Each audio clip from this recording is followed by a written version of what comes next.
I'm Chris Cosentino, and this is Pork U. There's magic in that pig. I mean, it's special. But if I was to just have an all pork restaurant, I would exclude a lot of guests. Even my friend Mourad would not be able to eat here. But I don't want to do that.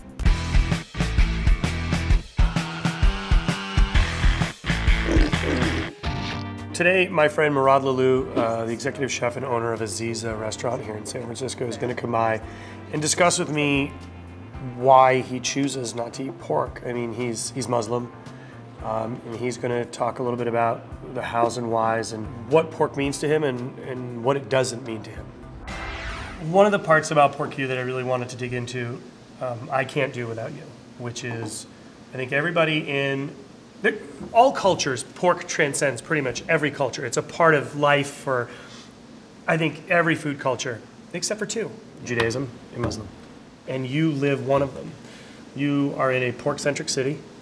You're a chef of a non-pork restaurant in a city that embraces pork. And to me, I kind of want to make everybody understand why it's okay to not like pork, but also give everybody kind of a taste of what it's like being and growing up in a community that doesn't serve pork.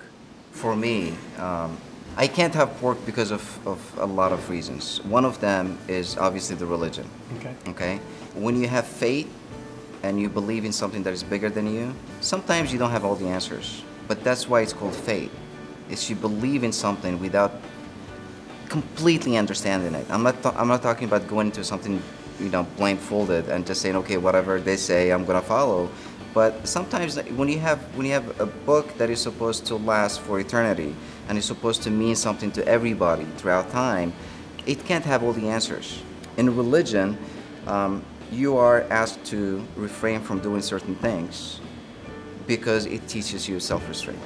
There is something in the Quran, there's something in the Torah, and there's something in the Bible that says don't eat that meat because of this reason, but it didn't state the reasons. That's the thing, it did not state the reasons. So that there is that element of faith. One of the biggest reasons why I don't eat pork is because I grew up in a family, in a society where my grandpa's influence was tremendous. He was my role model, basically. So he never ate pork, and I never ate pork. It was not even a question for me whether I should eat pork or not. So when I started cooking, initially it was not even an issue. And then when I realized through so at one point, walking through the ferry building and smelling your shit all over the place and looking at it, and it's so gorgeous, and you look at the fat and it just looks like it's the sweetest fat out there, it would just melt in the mouth.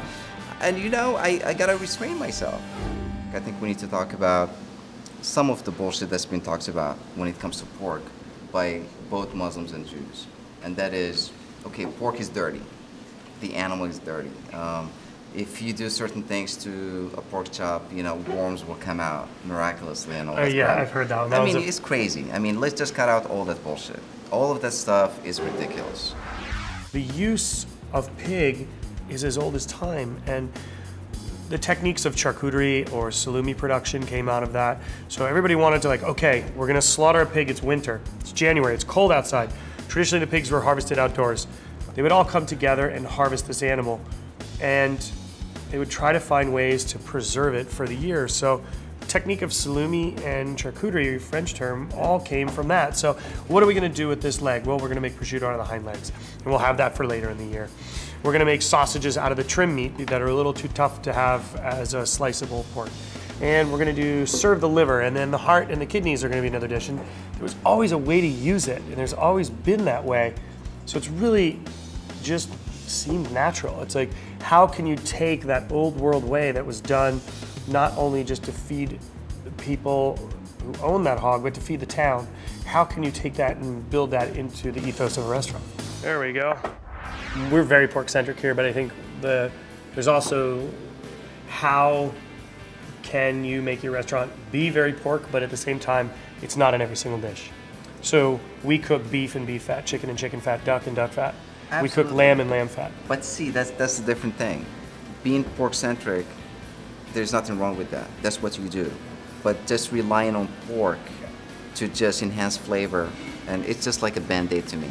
But in my book, if you would look in my book, I've suggested using pork fat.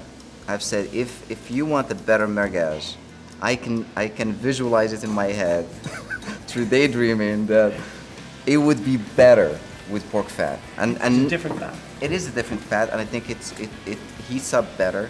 And I've seen it, and I smelled it, and it's wonderful. I mean, it smells and it looks wonderful. But I do feel like a lot of chefs rely on pork too much. I really do.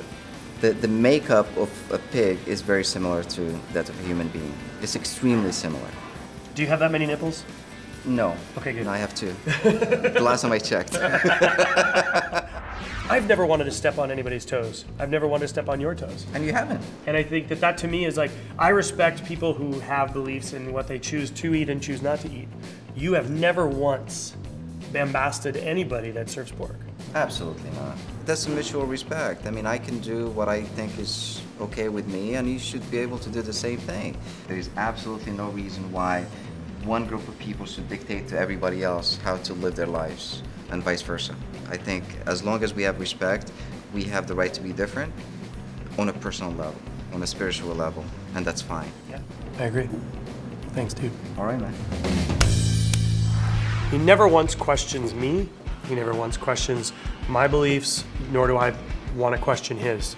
I just think it's a really great open dialogue to discuss why a religion chooses not to have pork, and why is it and how is it in such a pork-centric community and a pork-centric restaurant world that it's not part of his life. And I think learning to work with that and letting that pig shine for itself and not using it, like Mourad said, as a crutch, I think is a really special thing. And I feel like we're trying to improve on that every day here. Subscribe to Hungry and feed your food obsession.